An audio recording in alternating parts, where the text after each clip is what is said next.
found ourselves. So we have some slides that will guide us this evening.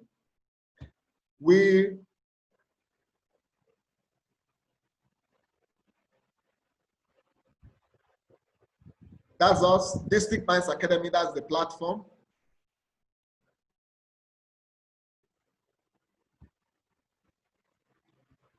So we are Emmanuel and Nosa. Nosa will speak in the next few minutes. I'm Emmanuel and my wife is Nosa Oje. Opening thoughts this evening. Basically, we are looking at parenting, but an aspect of parenting that we call sexuality education. It is important that we know that parents are the single largest influence on their children's sexuality. It is important we know that. Unfortunately, many parents don't know that, and they have abdicated or naively given this responsibility to other groups like schools, the churches, and the rest of them. But we must know that the Word of God, which is the Bible, tells us in Proverbs 22, verse 6, using the Good News Bible translation, it says, teach children how they should live, and they will remember it all their life. So this mandate is to parents. How you want your children to live, you need to teach them. That word teach connotes educate, show, model. It means to train. And so we'll be looking at these aspects in the course of our interactions. The second thought there is that the world is a dangerous place, according to, well, indisputably the greatest scientific mind the world has ever known, Albert Einstein. He says that the world is a dangerous place, not because of those who do evil, but because of those who look on and do nothing. What it means that no matter the tragedies, no matter the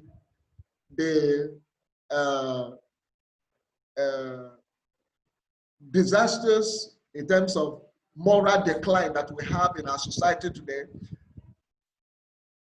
when people refuse to do what they need to do, and when in this instance we are talking about parents, when parents refuse to do what they need to do, that makes the world a dangerous place. It's not about the potency of evil. It is about the silence of the good to counteract the evil that's in our world. When it comes to parenting, according to an anonymous author, when it comes to parenting, you get more of what you encourage. And that's what we're going to be emphasizing. That sexuality education is more about what parents convey with their mouths, with their behaviors, with their values. That is what the children see. More than the words, the children see what they do. And lastly, it says, as home is the ideal environment for primary positive sexual socialization, parents need support in their role as primary sexuality educators. That's why we are here. We need to provide the support that parents need in order to be able to deal with the sexuality of their children. The next slide you can see is a pictorial slide having 3 distinct pictures, and we title it Positive Role Modeling. It goes to say that parents are the greatest role model to their children. That's why parents need to be intentional. They don't need to leave the sexuality of their children to chance. because at the end of the day, nothing undermines a child's potential as much as a distorted sexuality. We see so many children today who are below their potential because they are having confusion around their sexuality. And that's why parents need to rise to the occasion to do what is best. You can see the first picture, two young men walking down perhaps into a room, and they never knew that a young boy was walking right behind them in the exact posture. And we say that children will follow your example more than your advice. That's what we can see there. Parents are given to talking, do this, do that, don't do that. But many a time, parents don't know that children watch them more than they hear them. I hope somebody got that. Your children will watch you more than they listen to you. The second picture there, you see a young lady who is praying fervently. Never knew that the little girl is right there, even praying more fervently. What does that tell us? When you miss it by a step, the tendency for your children to miss it by double steps or triple steps is there. And that's what is happening to our world today. So, but when you get it by a step, there is the likelihood that your child will do even much better to make our world a better and safer place. Then you can look at the top picture. A good parent who had trained a boy how to get properly dressed right from age 2. Unfortunately, many parents say, I don't want to say anything about sexuality. My children are too young. But kudos to this parent who did something for this little child when he was yet 2, to say you need to dress properly, decently. You don't need to put your knickers down like we see around today. Now, sex education. Most parents are used to the word sex education. You tell parents, they say, yes, I'm giving my children sex education. Good as it is. Sex education on the whole deals with what we call body talk, which we also call the human anatomy and physiology, meaning talking about the structures of the body, the parts of the body, and their functions or functionality. Most parents do that, and they think that is all.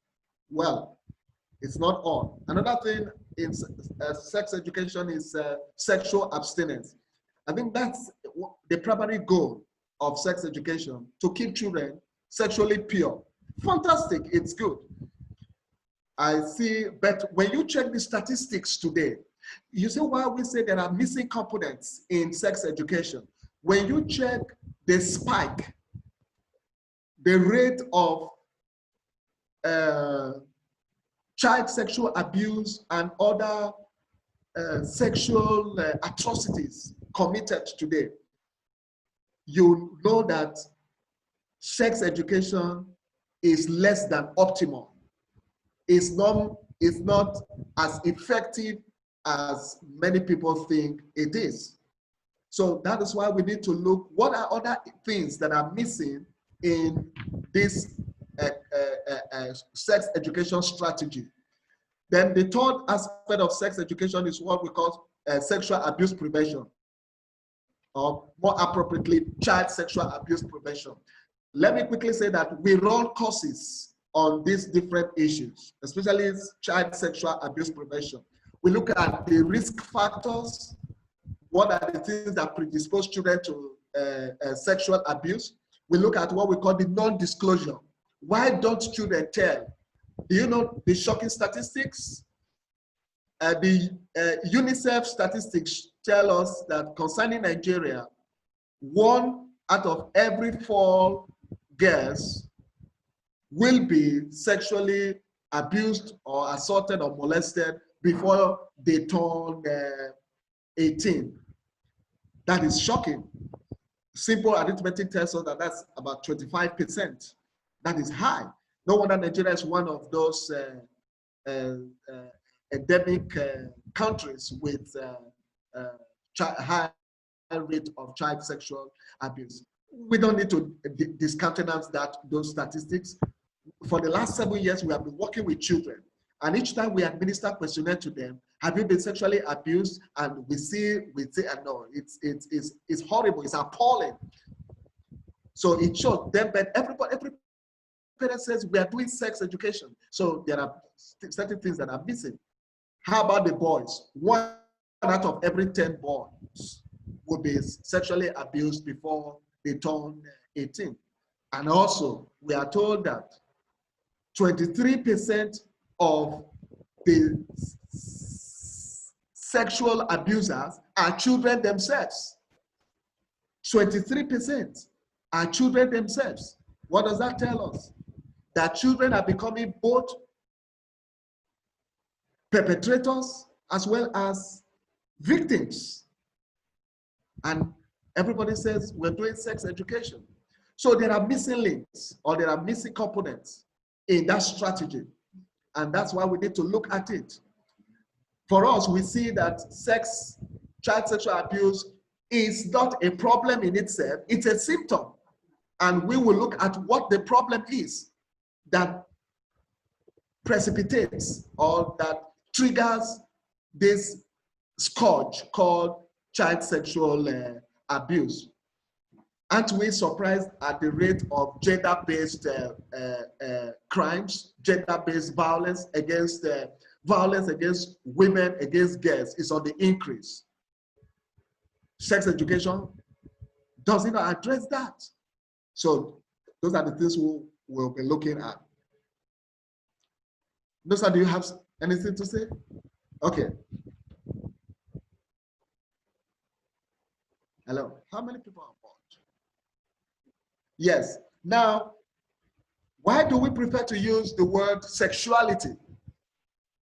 The sexuality is not an easy concept to define. It's such a complex thing. But experts in various fields related to the human development have been able to say that there are 3 main dimensions of human sexuality. We have what we call the biological characteristics or dimensions, then the psychological, as well as the sociocultural. So this sexuality is all about what makes us human. It's sexuality that makes us different from animals. And there are 3 critical dimensions: the biological, the psychological, as well as the sociocultural. The interactions of these 3 dimensions make what we call sexuality. And that is why, for us to appropriately handle the sexuality of our children, we need to provide what caters to these 3 dimensions of our children. The biological. The biological is mainly what the sex education focuses on. But we can see that the psychological and the sociocultural, those are areas that have not actually been looked into. And these are areas that are exacting on our children. A lot is happening to them in these dimensions. And sexuality education provides a better response to these areas. Now, sexuality education is a lifelong process. It actually starts at birth, runs through childhood and adolescence, and into adulthood. Sexuality education is for life. It only ends at death. So, but we must, why are we talking about parents knowing the basic things about sexuality education? Is that children, especially the first 8 years of a child, are critical years. Once we cannot harness their sexuality, it's almost as if we have lost it. We are parents of 3 children, 3 boys. We have the oldest, who is a teenager, and the younger 2 are preteens. So we talk from the position of experience from our interactions with them. We know what our early, repetitive, and frequent sexuality communication with them has done. Actually, before each one of them got to 5, we had already begun interactions with them around their sexuality. And we are so grateful to God that it's been paying off. We know that it's put them in such a state that many of the things we see other children struggle with are not really issues for these children. And what are the components of sexuality education? We have 6 major components.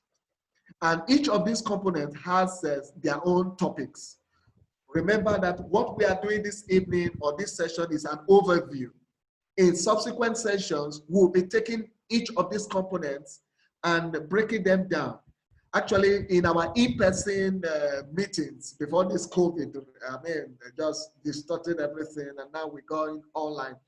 In our in-person meetings over the last few years, we've been breaking these things down, having sessions with parents on each of these aspects. Human development. Under human development, we'll look at the physical maturation, the physical growth and development of children, right from when they are born, then into adolescence, the puberty. Under that, we also look at body image. Under that, we look at gender identity. We look at gender roles, diversity, gender sensitivity. We look at the differences between the boy and the girl. These things are important. And we go to the next central component of sexuality education, which is relationships. Parents need to help their children to be socially responsible. Humanity is about relationships. How are their relationships in the family, relationships at school, with friends? This will help them because our children increasingly are under tremendous pressure from their peers. But we need to equip them early. How do we do that? Many times parents are not concerned about this aspect of their children, and it's part of sexuality. Then we look at personal skills. Under personal skills, we are looking at values. What values do we espouse in our families? What values do parents cherish? If your child were asked outside, what are your family values? What would your child say? But let me say, many parents, they talk about values, but they actually don't live out these values. And it goes a long way to affecting the sexuality of their children. You see, you can see how parents play a critical role in the sexuality of their children. So that aspect is. Then we look at this sexual behavior. Under sexual behavior, we'll look at the different aspects of the sexual experiences of children. Sometimes parents don't understand that children, basically every person is a sexual being right from when they are born. Parents don't understand these dynamics of these children. That's why sometimes some parents bring their children to us and they are worked up. They say, we don't know why our children, a child of 2, a child of 3, goes about looking at somebody who is naked. They said, no, we are a religious society. They said it's a demon thing. We said, no, it's not. No demon is playing out. You just need to understand that for every age group of children, there are certain sexual behaviors that you will see. There are ones that we call the normal sexual behaviors, and there are the ones we call the abnormal. The normal can also be called the common ones. So it's hard to guide these children. Then we have sexual health. This has to do with how they take care of themselves, hygiene. This has to do with how to prevent themselves from abuse and the rest of them. Then the last one is society and culture. Make no mistake, friends, society and culture plays a great role. It's actually one of the influences on the sexuality of a child. Yes. What are our cultural beliefs? What are our social norms? What are our cultural and societal expectations? They have a way. Just look at what is happening in Nigeria. The Nigerian culture basically sees the woman, sees the girl child as an object. And this goes a long way. You see, when people talk about sexual abuse, we tell them, we say, no, sexual abuse is not, it's a symptom. It's a symptom of the fundamental problem that our culture, the way we see the girl child. You see, children, when children go through our academy, when we administer questionnaire to them, and there was this particular girl, she's the oldest of 4. She's the oldest. The other 3 are boys. In her questionnaire, she said she regrets being a girl. You see, when we see those things, we call them for counseling. And in the course of counseling, she said she just feels like dying. She feels like she often goes into depression. We say, why? He said, look, the way I'm treated in the house, the attention they give to the boys. Can you see what is happening? Parents, you see.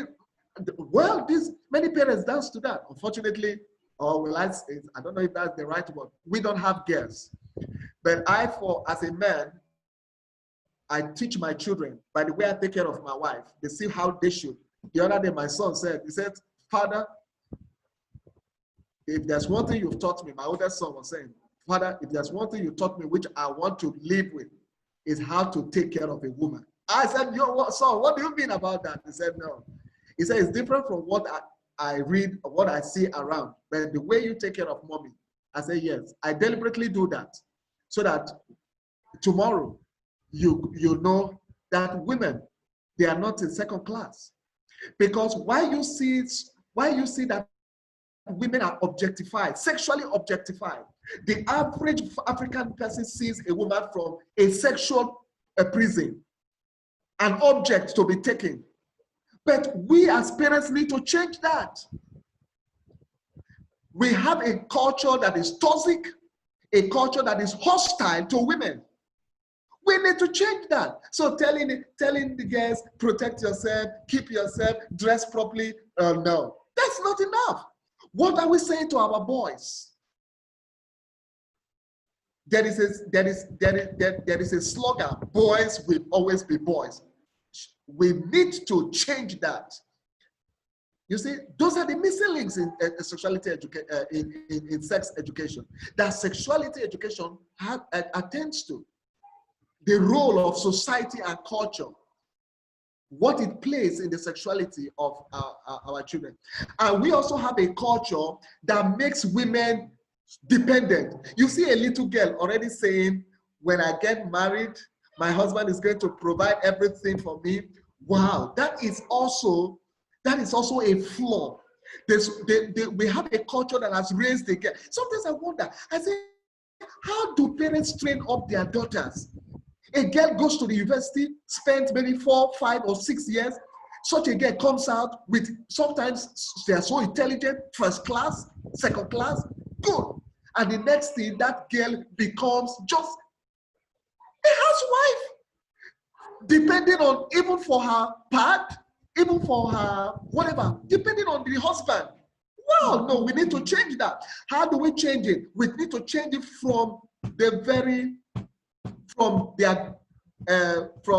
childhood, because the biases we have towards the girl child will play out later, and the boys are watching. So these are cultural and societal issues that we will have to be seeing.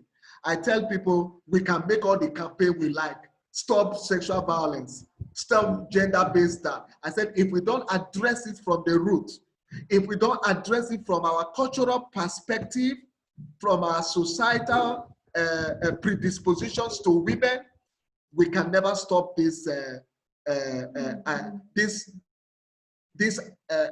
outrageous aggression against the women that we see in our society today. So, Nusa, what do you have to say?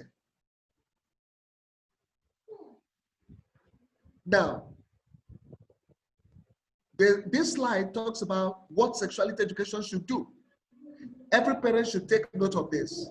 We have been able to put together what sexuality education. So when you are intentional in your home, when you are relating with your children, you need to see what, be guided by these points.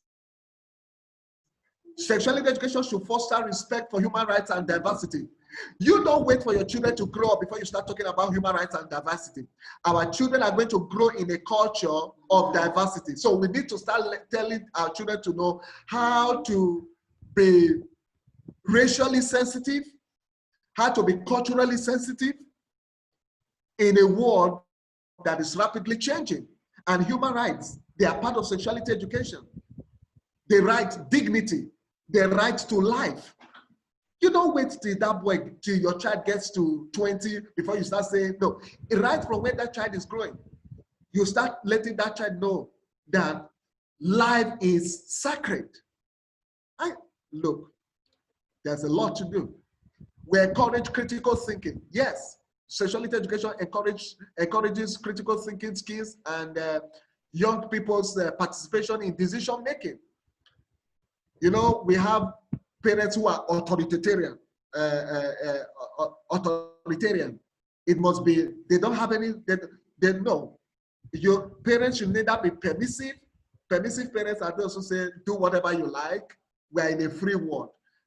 It has its own consequences, like we are seeing in many of the liberal countries today, that a child can go and shoot as many as 50 or hundreds of persons because of their liberal thinking.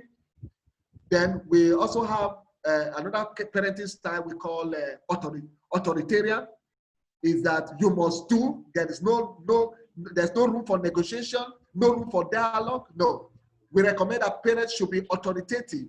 Authoritative means that you give the rules, but you create allowance for your children to, you explain to them why. You don't just say do this or don't do that. You explain to them.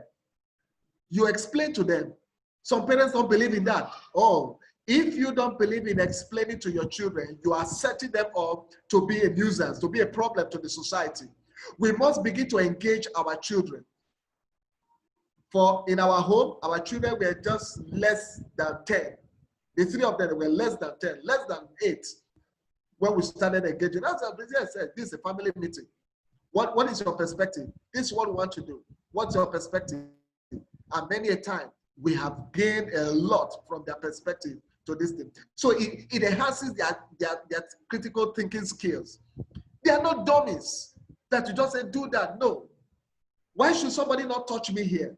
Why should I not look at pornographic pictures? Yeah, you explain to them that that is part of sexuality education. But sex education is do. Don't. No. These children, many times they go to experiment because they don't actually know why. Like our children, we've told them that pornography is wrong because it desensitizes. Pornography desensitizes you. It makes you see humanity as from its base angle. That's why you don't you see? They say, oh yes. He said, why don't we treat women? I said, don't treat women wrong, harshly, because they are made in the likeness of God. God created them as you are. Oh, he said, that's why. I said, yes. Oh, that's great. So you engage them. You nurture attitudes that promote gender equality and inclusiveness. Yes, we recommend that because we are living, especially in this climate, the issue of gender equality, gender inclusiveness, we must bring it on. We are Christians. We believe that men and women, they are equal before God. They are different, quite all right. They are different, quite all right. They are endowed differently, quite all right. But we must respect their individuality. The other day, my son, I asked my son, I said, who is your best friend in your class? Currently, he's writing his junior WAEC or junior secondary school exit exam. I said, who is your best friend? He said, my best friend is Goodness. I said, Goodness, who is Goodness? He said, Goodness is a lady. I said, why is Goodness? He said, Goodness is the brightest student in my class. I said, wow. I said, a girl. He said, Daddy, are you surprised she's a girl? I said, no. I said, why? He said, yes, because there are a lot of things. She inspires me. I said, wow. Oh, I was given. I said, oh, it means that you see Goodness from her individuality, not from gender. I know some persons, they say, why should a girl be the best in your class? They start saying you are a fool. Why should a girl? Parents do that. You don't know you are sowing the seed of gender-based violence, gender-based crime. So these are things. We must nurture attitudes. Don't tell this. Oh, they say, boys, don't cry. Why are you crying like a girl? No, it's wrong. It's wrong. No wonder we are raising boys that will rape girls, will rape old women without feeling any atom of no atom of shame, no atom of indictment. No, it's wrong. Why? Because they have been told that boys should be mean, they should be hard. And we sell that. So these are things we need to look at. And then you see girls are being raised and say, no, it's your boys, it's your brothers that should provide, it's your brothers that should do the work. Let them go and work. You should stay at the house, be watching home video. Yes, because you're already raising a girl that will be a liability tomorrow. No, you have to, when you have chores in the house, include them. Like in our home, many times they say, Daddy, you keep washing plates, you make the bed, you work first. Or I say, yes, I'm teaching you so that tomorrow you know that these things are not exclusively for women. I hope you know that. Don't you see how mommy goes to take care of the car? Is it because she? No, these are things we need to know. Adapt to suit. We adapt to suit the age, culture, and needs of young people. Yes. Communicate a positive life cycle approach to sexuality. Then whatever we teach our children should contain scientifically accurate information. Please, it is very important. That's why parents should read and read and read, study to be able to give your children accurate information. Many a time we give them the wrong information, and that goes a long way to putting them at risk as they grow older. We are living in a world of information. So we must make sure that the information we pass to them is scientifically accurate. Let's not embellish it under religion. Let's not embellish it. Let's not hide it under culture. No, our children are growing in an age that we have never seen before. My friends, they are going to read these things up. So it's good we tell them the facts and guide them appropriately. Offer a safe and healthy learning environment for them. This is very critical. Let the learning, let's do more of listening than speaking, than talking. That's what we do in our home. We listen to them. Even the minutest of things our children come to tell us. But I know there are homes where they do more of talking. They don't have the time. The parents are too busy. And then you create an environment that is unfriendly for these children. They begin to look for their peers to tell about their sexuality. A lot of children are struggling with their sexuality. A lot of children have poor body image. A lot of children are suffering from low self-esteem. And parents don't know, because parents have not provided the conducive environment for these children to come and tell them. The other day, my son walked up to me and said, "Daddy, I don't know why my penis is smaller than my brother's." I said, "No, don't bother." I said, "Look, children grow." I said, "We grow." I said, "Children grow at different." I said, human beings are different." I said, "It's no issue." I was so glad. I said, I tapped him on his back. I said, "Thank you so much for coming to me, not going to your friend." Because I've heard stories where they go to their peers and their peers tell them some very, very scientifically inaccurate things that could put them at great danger. How about girls? In our academy, girls come to tell us that their friends were telling them that the reason why their breasts are not growing as they should at a certain age is because they've not been sexually exploited or something like that. And we tell them no. With the question we ask them, "Have you told your parents?" They say, "No, our parents would not even have time to listen to these things." Oh my God. I said, "Parents, what are you doing? You should be the first point of call." Include participatory teaching methods to help strengthen communication skills and decision-making ability. All we are doing is that we need to raise our children to be able to make good choices. It's about choices. Life is about decision-making. We need to teach our children the right attitudes, the right values that will help them to make the right choices as they grow. Address gender inequality, vulnerabilities, exclusion, and the rest of them. Now, effects of sexuality education. No, sir. This is your forte. What does sexuality, I'm asking you, sir, what does sexuality education do for children? How does sexuality education affect their behaviors?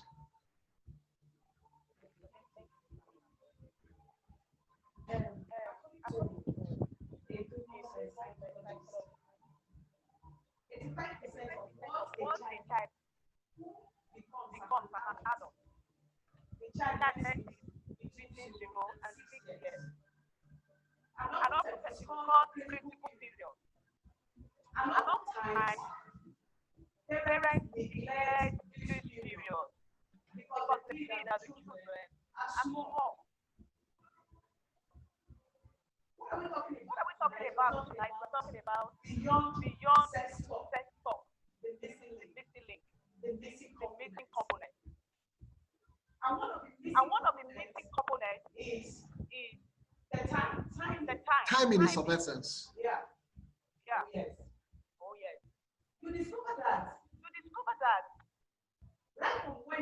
right from when a child is giving birth, the sexual organs already there.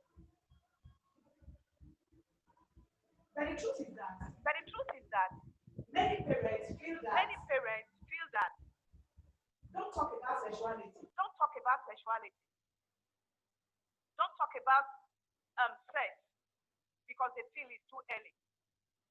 But I want us to know that when we talk about sexuality education, what is sexuality education? Sexuality education is a person's sexual orientation. In other words, once a child is giving birth, right from that childhood, the sexual orientation of that guy, of that child, begins to fall in place unknowingly to their parents. So oftentimes you see parents, they sit back and watch. Why are they watching? Because they see the child is too small. They feel until the child gets to a certain stage. That's when they feel until the child gets to a certain stage. Oftentimes, many parents do this when their children are in primary 5 or in primary 6. Maybe when they feel, oh no, it's time for them to start, they want to go into the boarding school. So they feel like, oh, I've not done anything. I've not really taught this child anything. So they think that is the time to start. But the truth is that after that time it is late because a lot of things are gone wrong. So when we talk about sexuality education, so what are we talking about? We're talking about sexual orientation. In other words, it means that as a child is growing, right from when that child is giving birth, the sexual orientation of that child is forming, whether you like it or not. It doesn't matter whether you want to talk about it or you don't want to talk about it, you want to keep mute about it, or you feel it's not happening, or you're living it.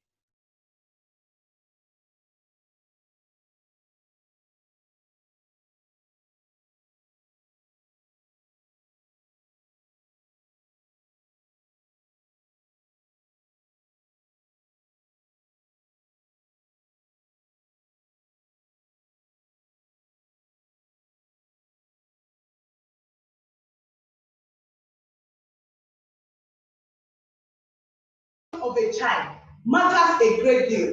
Come over here, please. Let's keep it. Remove your list. I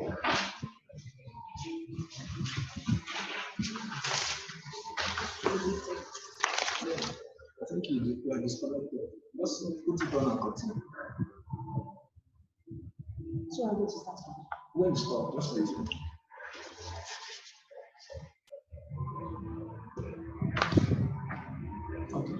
Okay. All right. Okay. So sexuality education is actually a child sexual orientation. Like I said, that it doesn't matter whether you're paying attention as a parent or as a guardian, but the truth is that the sexual orientation of that child is forming.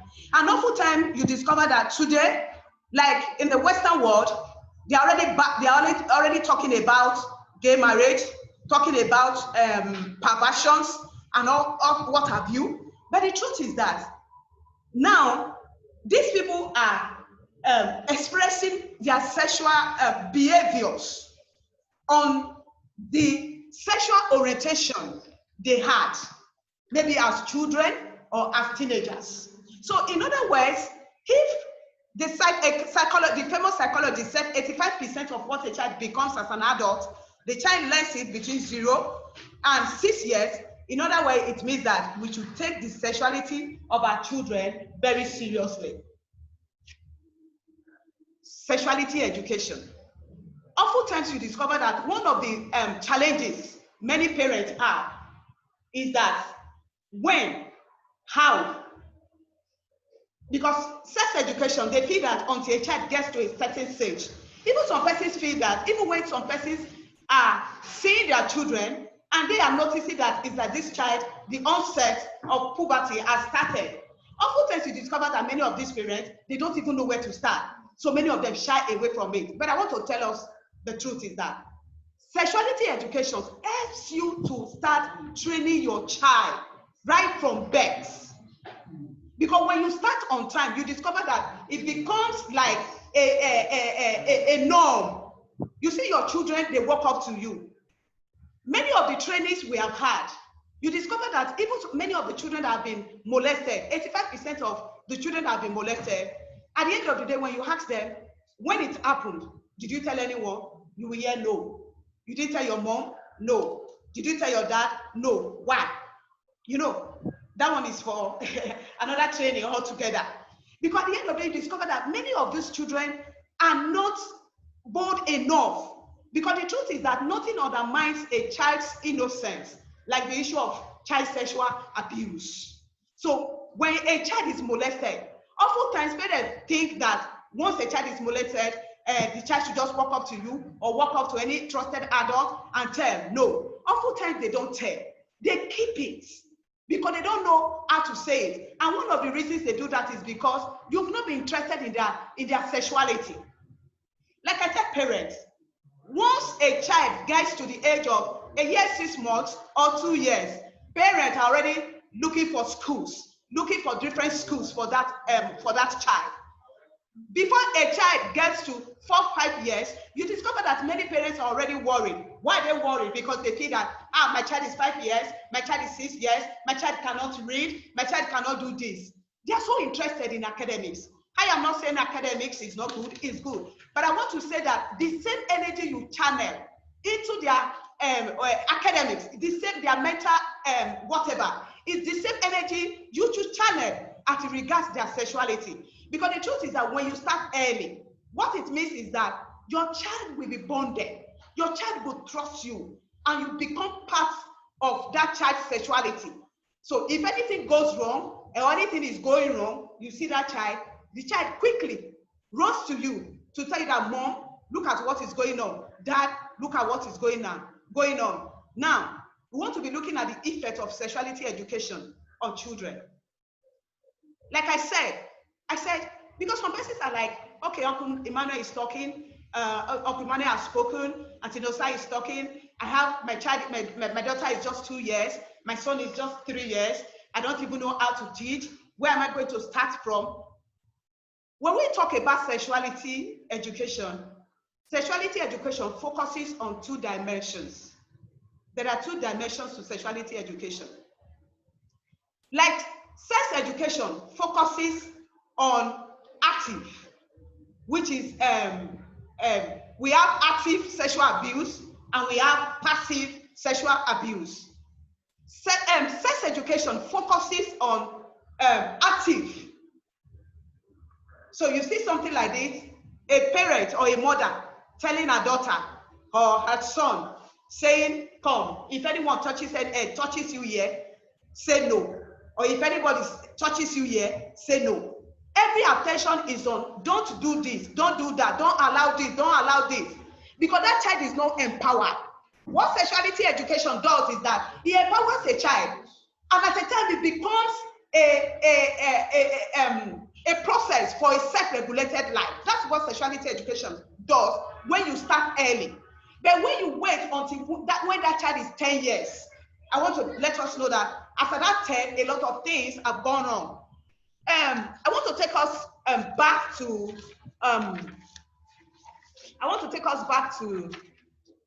to sexuality education. The last slide, the previous slide before this slide, talks about the item 4, talks about sexual behavior. Oftentimes, the human beings, Emmanuel said so, that until we understand ourselves, that every human being is a sexual being. God made it that way. A lot of times, parents want a situation whereby, oh no, let me teach my child, let me train my child until my child gets to an adult. Let that child not talk about sex now and all of that. But the truth is that you're deceiving yourself because you know God. What you see outside is different from what happens on the inside of a person. The fact that you are seeing breast is not enough, or you are seeing the the genital organs and all of that, reproductive organs. Beyond what we see, a lot of things are going on the inside of the child. So whether we like it or not, at different times, every child expresses some sexual behaviors because God made it that way. So even after you have taught, that's what sex education does. Don't allow anybody to touch you. Don't allow anybody to say this. Don't do this. Don't do that. Don't do this. Don't do that. But the truth is that what is going on the inside of that child, the physiological developments that is going on the inside. I want to tell us that once a child gets to the age of 8, that's the onset of puberty for many girls, maybe boys, 10 years, 9, 10 years, thereabouts. And I want us to know that once it gets to that age, the body begins to release some hormones. These are sexual hormones. And that is why I want us to know that at that age, a girl that is 9 years and a boy that is 11 years can actually start a beautiful relationship. Not just because, yes, because the body is the body. So there's no way you can, what they are doing is not that, they're not doing anything out of proportion. They're not blowing out anything out of proportion. The only thing they are doing is that they are just reacting or responding to the biological clock. And that is why teenagers, when they get to that age, it's as though it's the right time for what's it called, for you to have a boyfriend or a girlfriend. For many of the trainings that we have done, we have heard many of these children, they said it's like it's a taboo for you to be in secondary school and not have a boyfriend and not have a girlfriend. Even many of us, what's it called, if we are allowed to flash our minds, we will understand that even many of us, we did that. Not because some of us now felt because our parents didn't teach us. No, it wasn't because your parents didn't teach you. You did that because it was time. Because we were releasing the hormones, they will come. Like we call it crush hormone. When a child begins to like a boy begins to like a girl, and a girl child begins to like the boy child. So the truth is that if you have not taught your child anything, or you're not part of your child's sexuality, it becomes a problem. Because many of these children have often told us that Auntie Nosa come, that see, a girl in primary 6, primary 5 once told us, was it last year, we had a training in one school, and she said, Auntie Nosa, when we started taking them through this thing, they said, is it wrong for you to like a girl, or is it wrong for you to like a boy? So I said, excuse me, I said it's not wrong. It is not wrong, because God made it that way. It gets to that point you begin to like. That's where parental guidance comes in. And if you have started your sexuality on time, early, you discover that your children go back to you. But I was shocked when the girl said, Auntie Nosa, it's difficult for me. I can't even go back to my mom. Last year she was 10. He said, how do I go to my mom? I know my mom. How do I go to my mom and tell my mom, a boy likes me, or I like a boy, I'm having a crush on a boy? My mom will be like, Holy Ghost fire, Jesus, this girl wants to kill me. Hey, my enemies from the village, oh, you understand? But these are like, because these are the normal sexual behaviors that every child possesses, and they are different at every given point in time. Like for 0 to 4, at that age, you understand, for those of us who have had children, and at that age, you discover that for a boy child, many boys' children will not sleep until they play with their mommy's breast. Do you understand? Yes, it's part of it. It's part of the sexual behavior. So that's where sexuality actually starts from. Then you begin to guide a child. And many of us can also relate with the fact that 0 to 4, they like being naked. Do you understand? That's the onset of pornography. So that's where you come in as a mother when a child wants to be naked. Some parents, they are like, I don't even care. And she's still little, she's not little. She's just reacting to what is going on the inside. So what you're supposed to do as a mother is for you to always let the child know why the child should cover herself. Sexuality education has actually started. So the child doesn't know what she's doing. She's reacting to what is happening on the inside. But you should know. I think one of these days, maybe one of the trainings will have to be these different sexual behaviors in children, so that you begin to understand. Do you know that when a child is 3 years, at that age, the child knows that I am a boy? For instance, if you have 2 children, one is 4, one is 3, one is a boy, one is a girl. At that age, they both know that we are different. And they want to know why are we even different. Yes. And they call it panty stage. So sometimes you see some of these children, they go to school, they want to sit, what's it called? They bend down to see, what's it called? Maybe another child's pants. We call it panty stage. So sometimes you see some teachers who are not trained. They see this and they blow it out of proportion. They call the parents of the child, even the parents of that child, the parents of that child are running a skater. What is happening? But the truth is that if you are informed, you discover that you don't need to run a skater. This is like part of the what's it called? Sexual behaviors. So the missing link is what's it called? One of the missing components in sex education is that oftentimes people wait until the child gets to a certain stage before they start talking about what we are talking about now. The effect of sexuality education on children now. Sexuality education revolves around how it starts. So for those of us who have children who are little, the truth is that sexuality education is a lifelong thing from birth until somebody dies. It's all encompassing. It's not just about sex. It's not just about, because sex is just like, sex education is actually part of what's it called, sexuality education. But the truth is that when a parent early starts what's it called, sexuality education training, what it means is that it gets to a point, the training suppresses the sexual behaviors. I have 3 children. I know what I'm talking about. We are not struggling. I know what some at that age, I know what many parents are struggling with. And I know many children, what they are struggling with. Many children already have sexual struggles unknowingly to their parents. The parents are there talking about nobody to touch you. Oftentimes you discover that now, the statistics now is that children are not even molesting children. Oftentimes you think that is that adult, that uncle, that gate man. No. Many a time now you now discover that children are now the ones abusing yes, their fellow children. Why? Because they are also reacting to the sexual behaviors. And many people here, you can relate with your days when you were growing up. Some of these things too happened to us one way or the other because we were not well guided. So for those of us who have little children here that are listening to us this evening, sexuality education, how do I start? See how you ought to start. We said from birth. If 85% of what, I keep saying that because I know what it means as a child psychologist. 85% of what a child becomes. As an adult, the child left between a critical period. In other words, it means that if your child is 10 and you have not even done anything, it means that a lot of things have gone wrong. So in other words, it means that the child's sexuality should also be part of what you give attention to.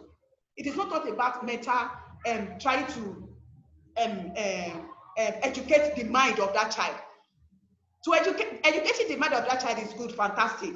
By the end of the day, the truth is that today we have people who are mentally sound, but they are sexual perverts. Yes. So how do we start? Now, sexuality education affects one, how a child sees or what a child sees.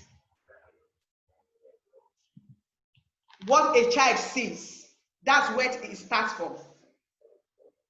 It is believed that once a child is 2 weeks, I think I read a book, when I was giving birth, I read a particular book on parenting, and in that book, the book made me to understand, I didn't know before then that once a baby is 2 weeks, 2 weeks, just 14 days, and you carry that baby, and the baby looks straight into your eyes, they say the baby knows, or the baby knows when you are happy with him or her and when you are not.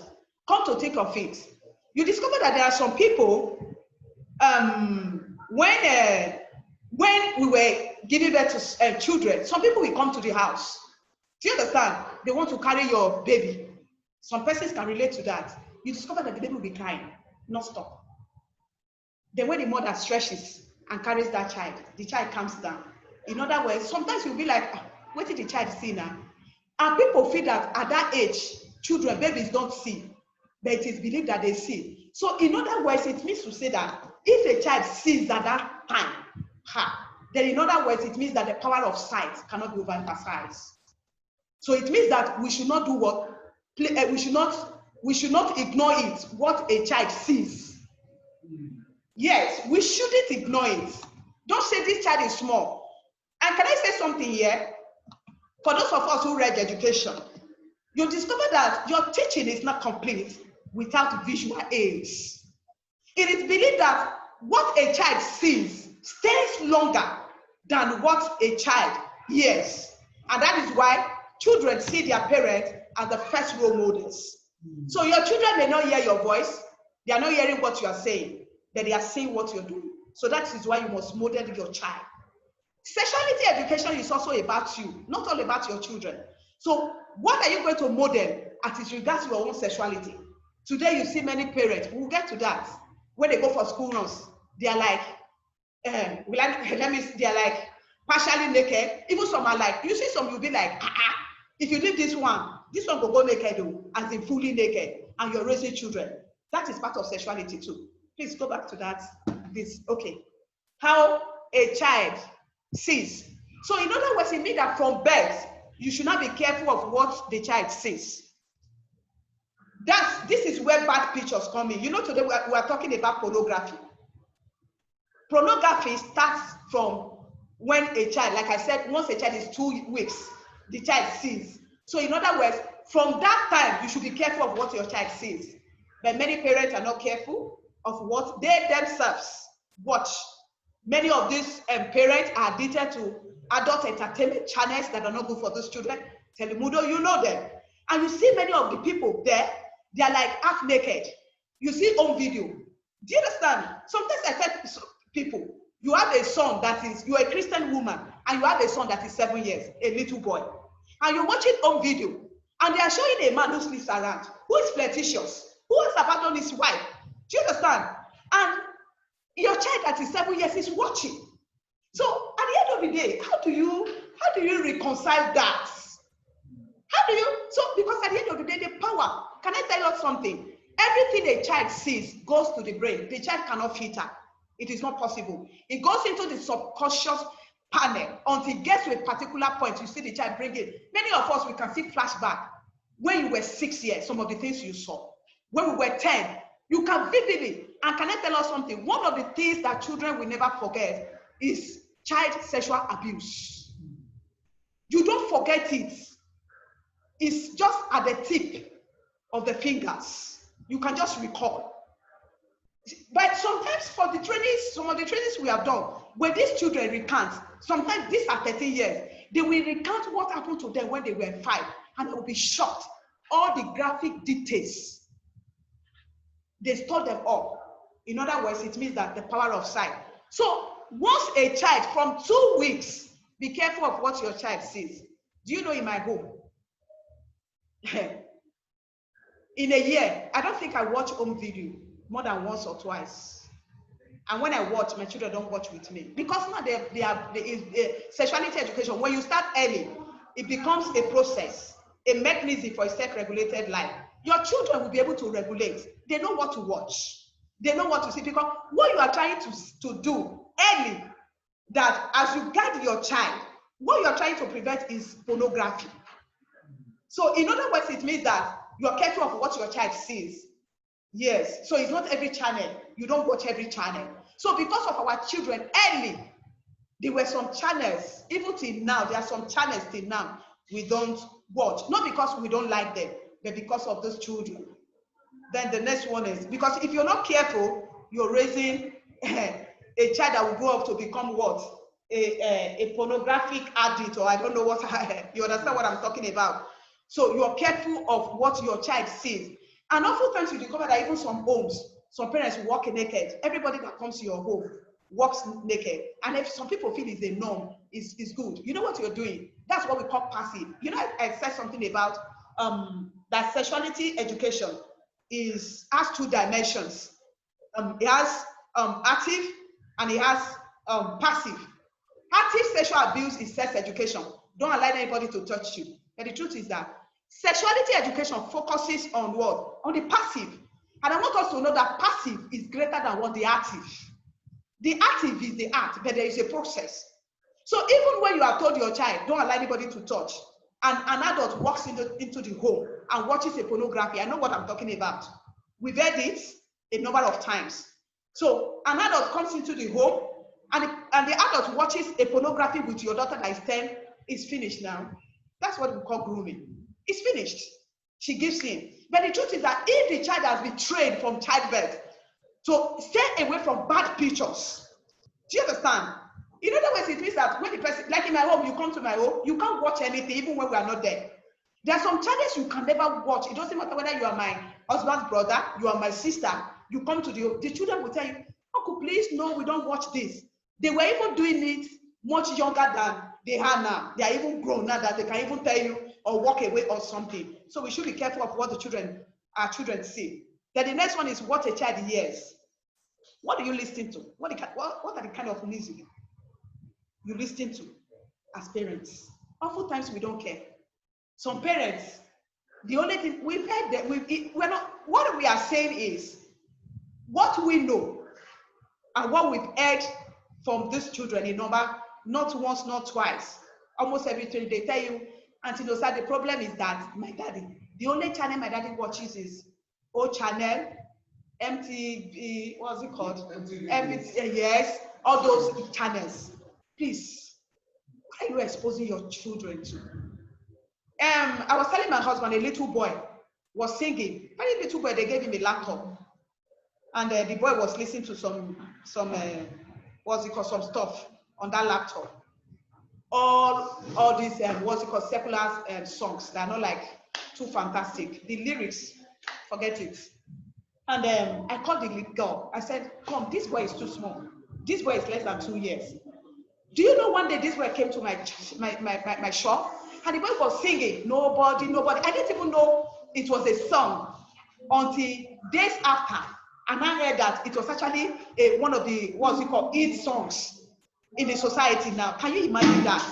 So because many of these songs, you know, they talk about, we know them now, you know what they say. So sometimes some of these things they say, they are not the things that will not be like, you know, children are inquisitive.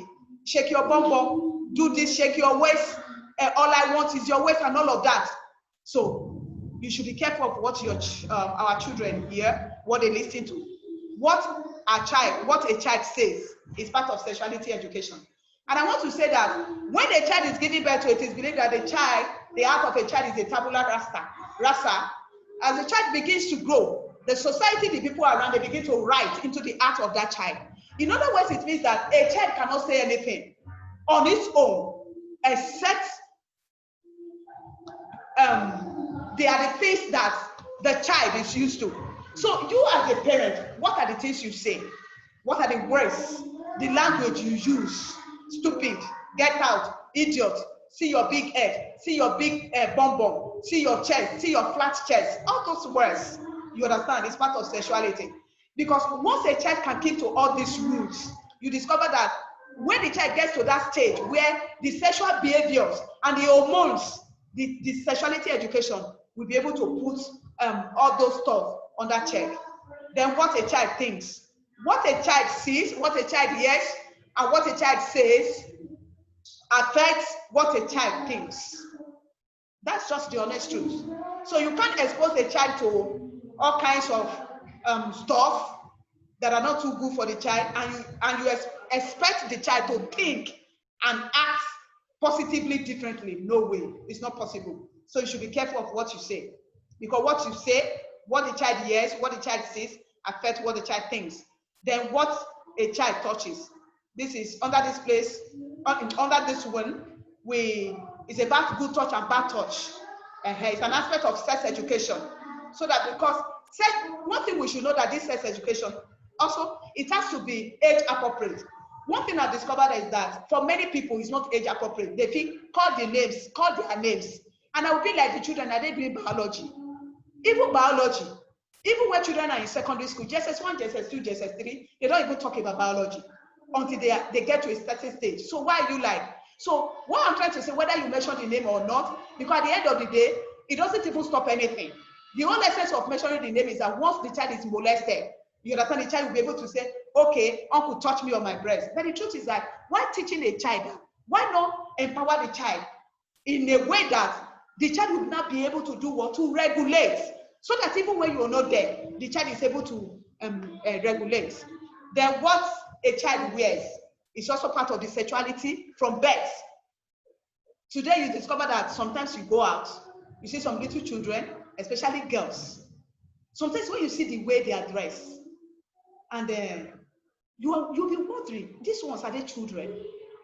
You see bump shorts, you see utter neck, little children. These children are being exposed unnecessarily. Do you understand? Sometimes, because the truth is that sometimes some of these sexual abusers, when they now see these small little girls, they feel that this one don't mature now. if the child can dress like this. So we should be careful of what our children wear. The truth is that if you as a mother, you dress anyhow, of course, your children will dress anyhow. And the truth is that I keep saying it, when you raise a child, now you are raising a child who dresses anyhow. You dress that child anyhow.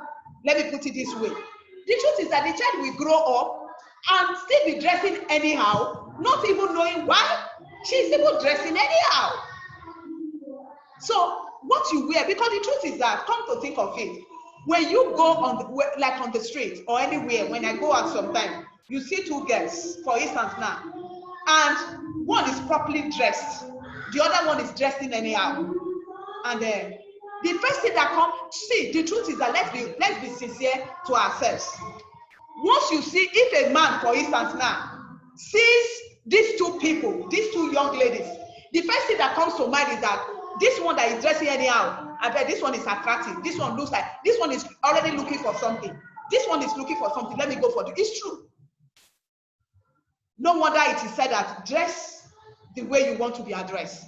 So if you don't start it early, because I cannot see in the, I seem not to get it to understand how you be the child dresses properly, and you tell the child why the child should dress properly early. The truth is that it becomes a norm. It becomes a norm. It becomes like a lifestyle to the child. Growing up, the child will not struggle. She won't struggle. Do you understand? Because she knows that I have to dress in this way. This is how I have to dress. And if, what's it called? Even when you are not there. Today you see people, you see some children, once they are once they are in what's it called? In tertiary institutions, you discover that because they now know that their parents are not with them, they see it as, wow, freedom has come. You see them, they go off course, and you see them doing what they like. Then the next one is what a child is passionate about. This one is another one too. We have to be careful of what's it called? This one is important. It's also part of sexuality education. It's also part of sexuality education. What a child is, many parents don't even know what their children are passionate about. Even some that do, one way or the other, they are not interested. See, because the truth is that beyond academics, there should be some other areas that can engage your child. For me, sometimes when I look at my children, the way they are, when it comes to this robotic, you know, the way, if it is not school, it is robotic. If it is not robotic or programming, it is sports. So it will be difficult for these children to actually not have time for, like, okay, let's go and talk to this girl, and let's write a love letter. It's true. So it should be part of it.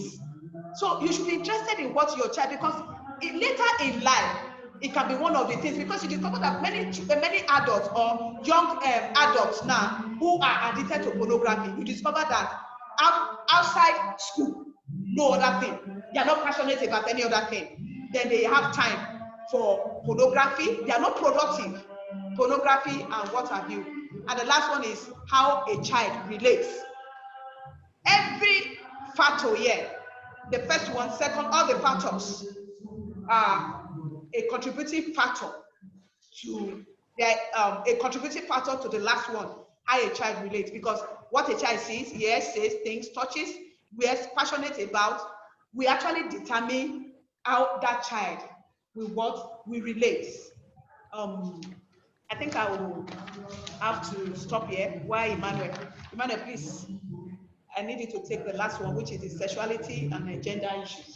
Thank you so much. Thank you so much, Rosa. You've done marvelously well. That was quite enlightening. As we begin to try to round up our session so that we can probably take some comments, reactions, or observations, we look at sexuality and gender issues. This will not be exhaustive. This is just an overview. We'll look forward to having another session or a series of sessions where we can look into details this very aspect of sexuality education.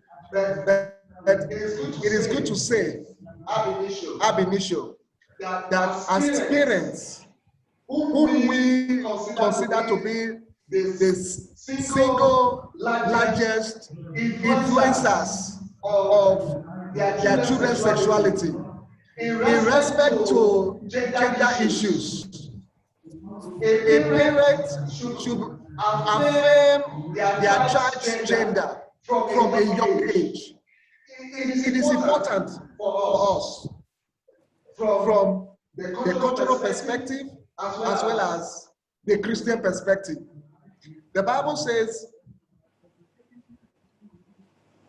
the Bible tells us that God at the beginning made them male and female.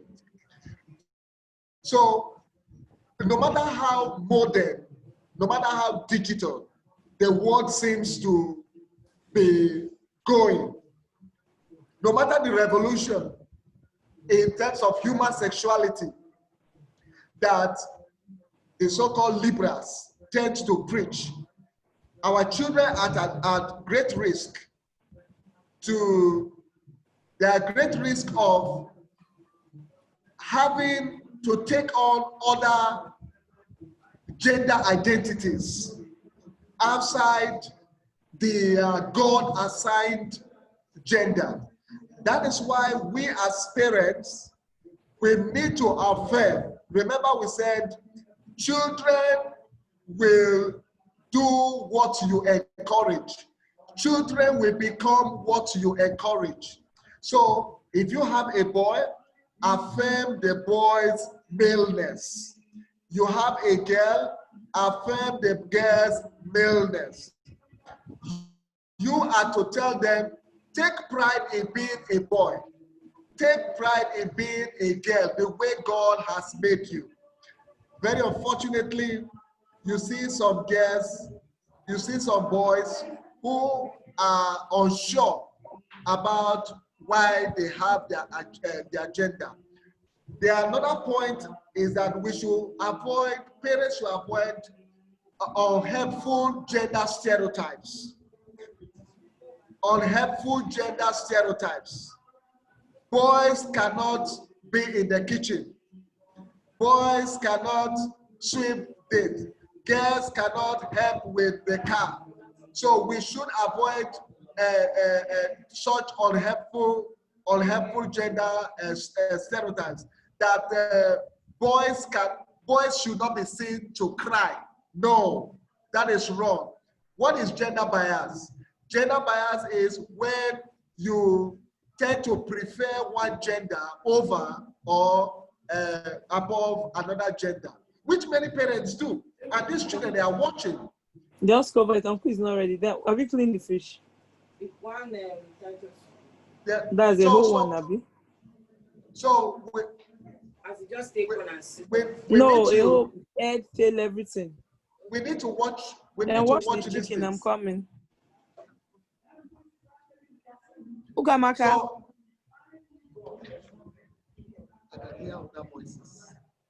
So another thing is, we need to, as parents, we need to teach and model complementary gender roles in your home. This is very important. Get the boys and the girls to get involved in household chores. Don't be selective. Don't be discriminatory. Then encourage your spouse in their abilities and work. Nosa has consistently said that our children watch what we do. Our children watch what we say. Our children watch the way we dress. Our children watch what we listen to. So we also as parents, the way we relate with each other, the children are watching. So this will form their own perception of gender later in life, because we must preach gender inclusion. We must teach our children gender inclusion. When they learn it at home, they are able to implement, they are able to exercise it at school, later in the workplace, and in other environments. we should model to them that yes, the father and the mother, they are different in terms of gender, but they are complementary.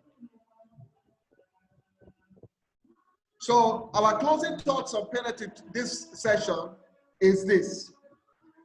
Parents, listen to anything your children want to tell you. I say it again. Let's listen to anything our children want to tell us. Many children are crying. They want to tell us something, but we are too busy. They want to tell us things about their sexuality. We are too busy. But our admonition this evening is that let's listen to them. Even things that don't make sense from the journey we have with our children. We know that things that don't make sense can be what we call teachable moments for us to address some sexuality issues of our children's lives.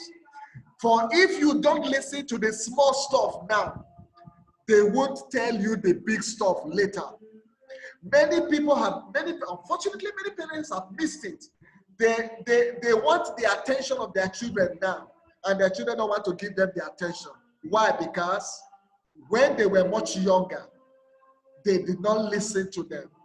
So this is where we want to wrap it up in terms of our presentation.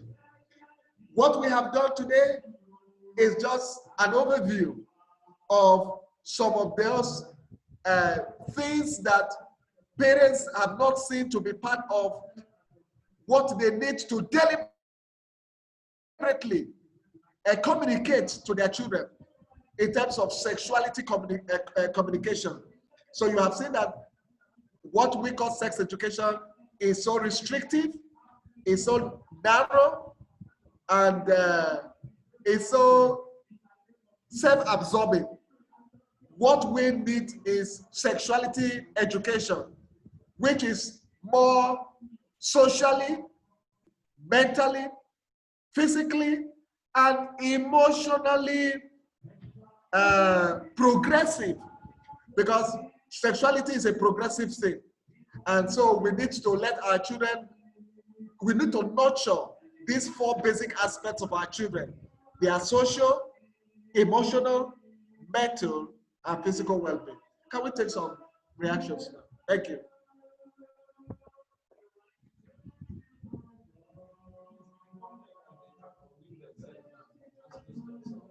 Please, can you unmute yourself and ask questions on any of these areas that you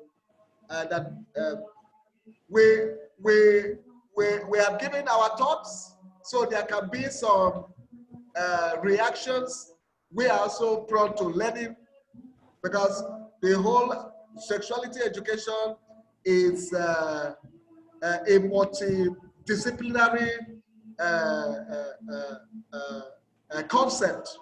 So we may need to hear another side, because at the end of the day, it's all about our children, how to make our children to grow up to be socially and sexually responsible.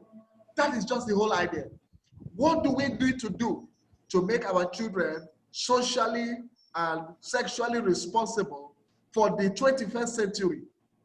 They are living in a world that is changing by the day.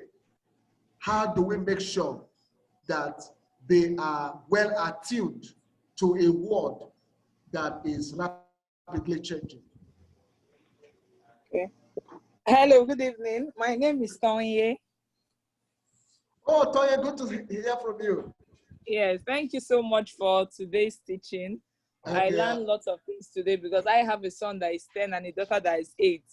Oh, I know great. that, yes, I really have to step up in some aspects that were mentioned. But Yes. I want to ask, how often will this be, or will you get back to us on the next, because we are Oliver Twist. You know, when you get so much, you are anxious to get the next one. Then I noticed it's also being recorded, because we like to share with some friends. I don't know if the link of the record will be sent to us or posted, so that we can have it and also listen to it over and over again. So it will be part of us. Okay. That's my next question is for the children. Are we having anything for the children? Because I know that now you are focusing on training the parents. In as much as we learn, we also love the children to learn directly from the people that God has placed in their hearts to be Yes. knowledgeable more on this topic. So we appreciate to consider the children too. I know you've been doing, Yes. before this pandemic, This you've been COVID, having programs with the children. exactly. Yes. And my Exactly. children have attended some, and it has been a very good one. So God bless you for your work. We love what you are doing, and it's a good foundation in my home. Thank you so that's much. great. That's great. Tell you, we appreciate your generous remarks, and as per our IT support will see to that the link for the video sharing, and we look forward to having another session on parenting not too distant from now. We will have a series of sessions with parents before we go to have with children. We look, we have seen the need for parents to be well empowered, especially, this COVID-19 has changed the dynamics of the family. Well, I say, so the family is getting more inclusive now. So we need to empower the parents because they're going to be having more time. They're going to be seeing their children more often than the pre-COVID era. So we need to get them empowered because, like Musa keeps stressing, it's all about what the parents are modeling. We just cannot overemphasize that. What are they modeling? So the parents need a lot. It's more about look into your life. You just cannot give what you don't have.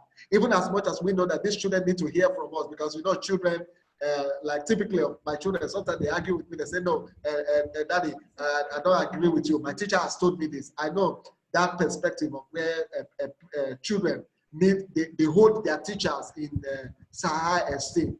And since 2013 that we have been having a series of sessions with children, we know, and we know the confidences they share with us, which sometimes they say these things their parents don't even know. Yes, it's to the extent that they have confidence in us. So we hope to have sessions with them. But we will concentrate on parents. We'll concentrate on parents for a while, and other dimensions of sexuality education. Sexuality education is a vast thing. It's about it. But the beauty of it is that in parenting, you don't do it in a formalized way. There's a school-based sexuality education, the one that is formalized stage to stage. But in terms of parenting, it can be intertwined, interwoven in the whole. What we basically encourage parents is that look for teachable moments. What are teachable moments? Teachable moments are those opportunities that come up for you to stress a particular area to your children. Sometimes parents look for that big moment, that big talk. We don't, like in our home, we don't create time for big talks. During devotional, family devotion, or sometimes we are watching a movie together. I say, Darren, do you see the way that man just talked to that woman? What do you can say? He said, I can see gender bias. Yes, that is a teachable moment. You understand? So every day affords us opportunities to seize on teachable moments, to let our children address certain areas around their sexuality. So I think that's essentially it. Okay, thank you very much. Thank you. Yes, good evening. Yes, Ahima, good evening. Nice meeting you. You're welcome. Thank you so much. Sorry I joined really late. I had another online meeting as well. Well, Okay, thank you're you. welcome. It's been awesome. I think it's the first time. Thank God for the internet, because this is my first time of being able to attend any of your webinars. Okay, Yes. so I think the internet is a good thing. Don't worry about the number of people that showed up. Just worry about the impact. Okay. Yes. Okay. So my question is this: I've listened, from when I joined. What age exactly do we start talking about? I understand what you mean by teachable moments. And because I have two boys, they are 5 and 3. So I wonder, at what age do I really begin to talk to them? At what age do I really begin to make them aware of certain things? What do I do? Because as far as I know, they are not particularly exposed to, because everything they watch is kind of streamlined. I have control over what they watch. So I don't know, maybe you are right, they could be influenced from peers. I heard Sister Nosa, mentioning that peers can influence them because I'm not with them in school. So at what age do I start talking to them at home about their sexuality? Or so I don't really know. I'm not sure. Are they too young, 5 and 3, or they're already too old to be talked to? I think the latter. They are rather rather the later. They are getting too old. You should have started. It's better they are too early, even though there are things that are that should be age appropriate. But I want to stress that sexuality education is not always the issues we address, especially for younger people, must not always be sensual. There are what we call non-sensual issues. Basic things like, courtesy, values, ability to share, to empathize, like when our children were much younger. The issue of taking responsibility. All these are part of sexuality education because it's under personal skills, under values. So for younger children, we start teaching them values that are not really, they are not really sex related. It's essential. Yes. Body, yes. I think Nosa has covered. Age appropriate.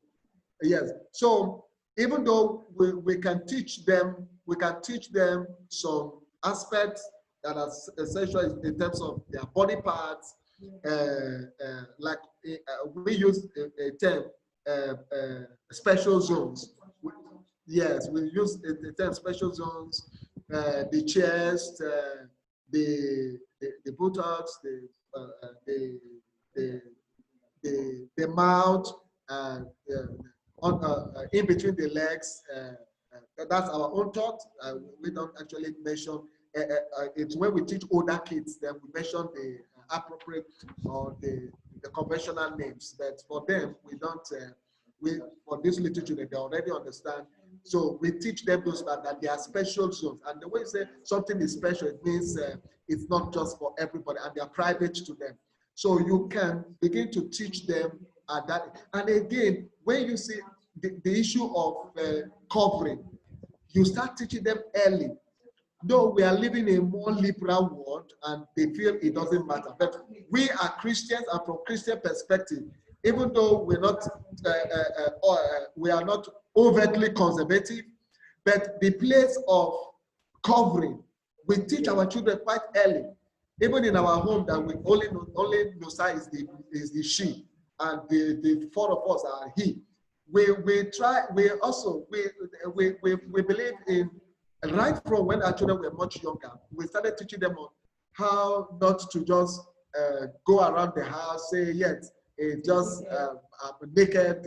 No, we started teaching them early because that kind of orientation, early orientation, when you make it, the truth is that you are going to say it maybe 1,000 times before it sinks in. So that is why we say sexuality education should be early, should be frequent, and repetitive. Because look at yourself as an adult. You know many areas that God has been speaking to you. Your pastor has been preaching to you. I will change, I will change, I will change. How many years down the line? Then when it comes to children, we think because we just said it 1, 2, 3 times, they are going to change. And that's why some parents get exasperated. They get angry and give up and say, no, it's not doable. No, you keep saying, it's a journey. It's a journey. Sexuality education is a journey with your child. But it's never too late to start. And we must not give up, even when we see that a particular habit is not, there is as if there is no change. There's no change. So we keep doing. Then in the issue of personal hygiene, at 2, at 3, at 4, at 5, the personal hygiene. These things, they are all. So you can see that sexuality education covers basically every aspect of your parenting. So the thing we are stressing is that we should be deliberate. The deliberateness is that I know why I'm doing it. I think that is a vital missing link. Many people they don't know why they are doing it. You want to, sometimes as if I'm preaching now. It says, why did God make them male and female? He says, so that they might raise godly seed. There is no better time to raise godly seed than this generation. This is one of the worst eras in human history. Because a lot of things, because of the Bible, Daniel said that knowledge shall increase. Knowledge is increasing, and if we're not careful, our children will be caught up with the wrong side of this spike or this increase in knowledge that is causing a lot of development. So, but we need to still keep our children. The Bible tells us that Daniel grew up in hedonistic, in a culture that was anti-Jewish principles and norms, but yet he stood out. The same thing with Joseph. So we can still raise children in a hostile and toxic environment. We may not be able to detect what the world will throw at our children, but we can teach our children how to respond to every dart that is thrown at them. Thank you. Thank you so much. Thank you. Thank you so much.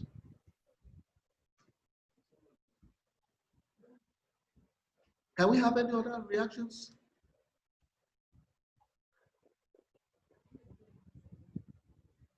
Hello? Okay, we begin to round off? Yeah. Okay.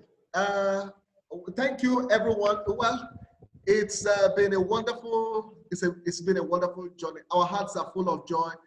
We would have wanted more participants, but we thank you so much, Toye. Thank you, Professor Chijoke. Thank you for DK. Thank you for Ehime.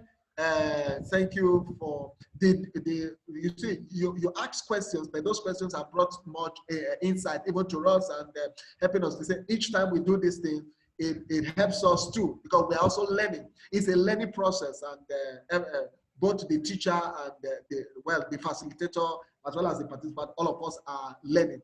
At the end of the day, is to how to make our children more socially and sexually responsible. Thank you so much. Thank you, the support staff. Thank you, Dr. Chukuma. Thank you, our big brother, Chukudipia, and everyone. Opayemi Doko came on board, but the network couldn't allow. Okay. Thank you so much. We hope to do it again. Please, we want your comments. We want your reactions, private chat us, what you observed and all the rest. We are open to learn. At the end of the day, we want to be better at what we do. And then also, we want to give God the glory. The whole idea is that God will be glorified in the end, that our world will be better. We want to raise children that will make our world better. And we ourselves also contributing to a better and a safer world for all of us. Thank you. Have a wonderful night's rest. Good night. Good night. Bye-bye. Thank you. Bye. Thank you.